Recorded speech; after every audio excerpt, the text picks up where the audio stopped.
What if I told you Netflix didn't just edit episode 4 of the Diddy documentary? They panicked and cut an entire section at the last minute. A section so dangerous that even Netflix lawyers said this cannot air. And at the center of it all, Jay-Z, according to multiple insiders. 50 Cent fought hard to keep what was called the Jay-Z tapes inside episode 4, footage, allegations, and connections that allegedly tied Jay-Z far closer to Diddy than the public was ever meant to see. But hours before release, it vanished. No explanation, no acknowledgement, no mention. Tonight, we're breaking down what was removed, why Netflix stepped in, and why this wasn't just about protecting one man, but an entire power structure inside the music industry. Because once you see what almost aired, you'll understand why this episode was banned before it even had a chance to shock the world. Before we talk about what was removed, we need to understand why episode 4 was different from every other part of the documentary. According to multiple insiders close to the production, episode 4 wasn't just meant to wrap up Diddy's story. It was designed to connect the dots. Not rumors, not internet theories, but patterns, relationships, and power dynamics that stretched far beyond one man. This is where Jay-Z's name allegedly entered the conversation. People who worked behind the scenes have said, episode 4 originally focused on how Diddy stayed protected for decades, and more importantly, who benefited from that protection. The goal wasn't to accuse anyone of crimes, but to show how influence works in the music industry, who gets questioned, and who never does. And that's exactly where Netflix started getting nervous. Because the moment you start asking why certain names are missing from major investigations, or why certain relationships are never explored publicly, you're no longer making entertainment. You're stepping into legal and corporate danger. According to reports, 50 Cent wanted episode 4 to highlight how Diddy and Jay-Z's careers ran parallel for years. Same rooms, same circles, same decision makers. Not just as artists, but as executives with real power. That's when the alleged segment known internally as the Jay-Z tapes was introduced. Now, to be clear, this was not a single tape, and it wasn't some secret recording. The term was used to describe a collection of interviews, archived footage, industry testimony, and documented timelines that painted a much closer relationship between Jay-Z and Diddy than the public narrative suggests. And this is where things escalated. Insiders claim Netflix's legal team flagged the segment almost immediately. Not because it was false, but because it was dangerous. The kind of content that invites lawsuits, injunctions, and industry backlash. We're talking about one of the most powerful figures in entertainment, not just a rapper, but a businessman with connections to media companies, streaming platforms, brands, and political figures. According to sources, Netflix executives were given a simple choice: either remove the segment entirely or risk delaying or even canceling the entire documentary. That's when the internal conflict happened. 50 Cent reportedly pushed back hard. He believed removing that segment would undermine the entire purpose of episode 4. Because if you expose the fall guy but protect the system that enabled him, have you really exposed anything at all? But Netflix wasn't willing to take that risk, so just days, and according to some accounts, hours before release, the segment was cut. No explanation to viewers. No mention in press releases. No acknowledgement that anything was missing. And that silence is exactly what made people start asking questions. Because when something disappears this quietly, it usually means someone powerful wanted it gone. And this is only the beginning. Now, let's get into the part Netflix didn't want audiences to see. According to people familiar with the original cut of episode 4, the Jay-Z tapes wasn't about shocking clips or sensational audio. It was far more subtle and far more dangerous. It was about context. The segment reportedly laid out a timeline showing how Jay-Z and Diddy's rise wasn't just parallel, but deeply intertwined at key moments in the industry. Same executives, same investors, same closed-door meetings, and most importantly, the same silence when controversies began to surface. One insider described the segment as connecting dots that were never meant to be connected on a mainstream platform. The episode allegedly highlighted how Jay-Z managed to stay completely absent from conversations where his name logically should have appeared. Not accused, just absent. And in investigative storytelling, absence can be louder than accusation. One of the focal points was how Jay-Z's name was consistently missing from major media interrogations, even during moments when other artists, producers, and executives were aggressively questioned or publicly distanced themselves from Diddy. The documentary reportedly compared media treatment side by side. Who gets grilled? Who gets silence? Who gets protected? And this is where Netflix's legal alarms reportedly went off, because the segment wasn't making claims, it was asking questions. Questions that imply power, influence, and control over narratives, another reported. Component of the Remove segment involved industry witnesses, not whistleblowers accusing crimes, but insiders explaining how certain names were treated as off-limits in boardrooms, press meetings, and distribution discussions. One source claimed the episode showed how journalists, executives, and even artists would self-censor not because they were told to, but because they already knew the consequences. Career freeze-outs, lost deals, sudden silence, and according to insiders, the most uncomfortable part of the segment wasn't what was said, it was what wasn't denied. The documentary, allegedly, included archived interviews where questions about Jay-Z's proximity to industry scandals were redirected, reframed, or never answered directly. Not once, not twice, repeatedly when placed together. The footage painted a picture of someone who didn't need to defend himself because the system did it for him. That's the kind of implication that doesn't require allegations to cause panic, because once viewers start asking why someone is untouchable, the conversation shifts from gossip to power analysis.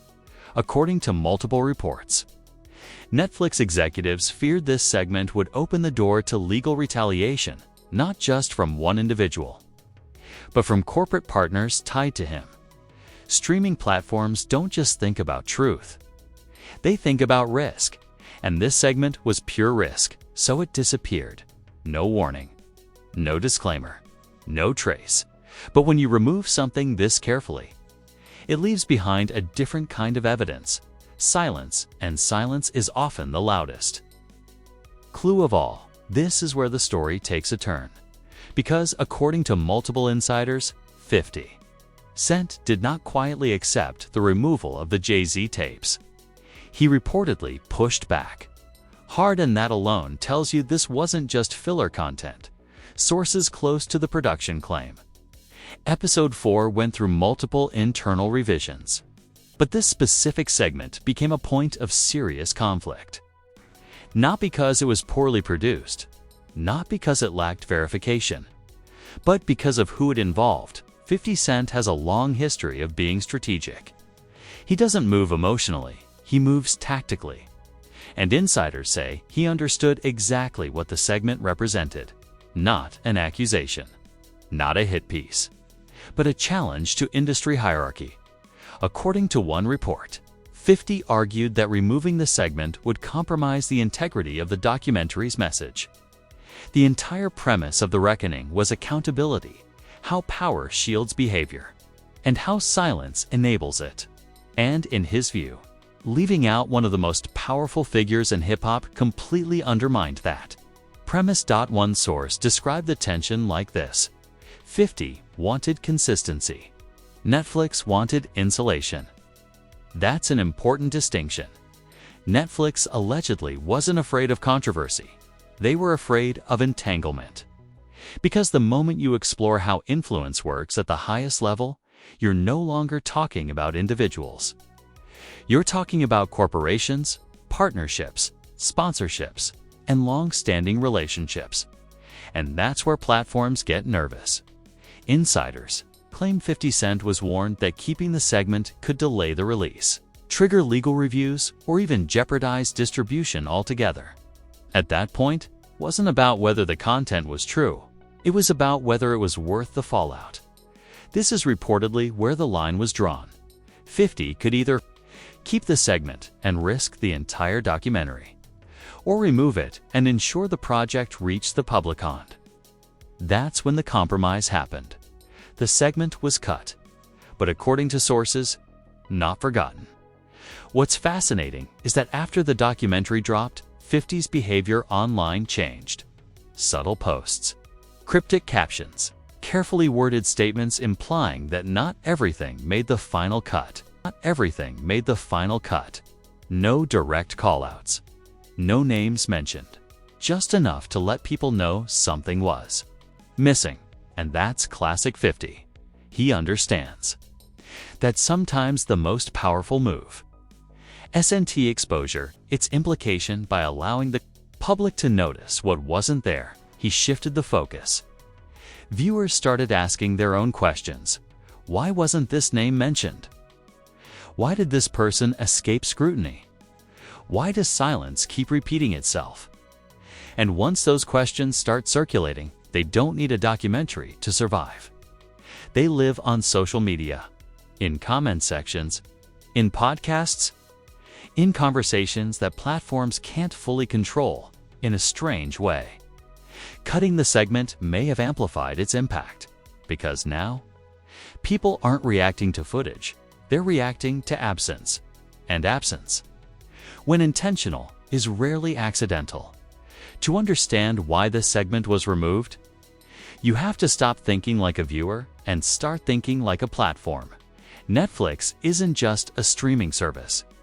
It's a global corporation with shareholders, partners, advertisers, talent contracts, and long-term relationships across the entertainment industry. Every decision they make passes through legal, financial, and reputational filters.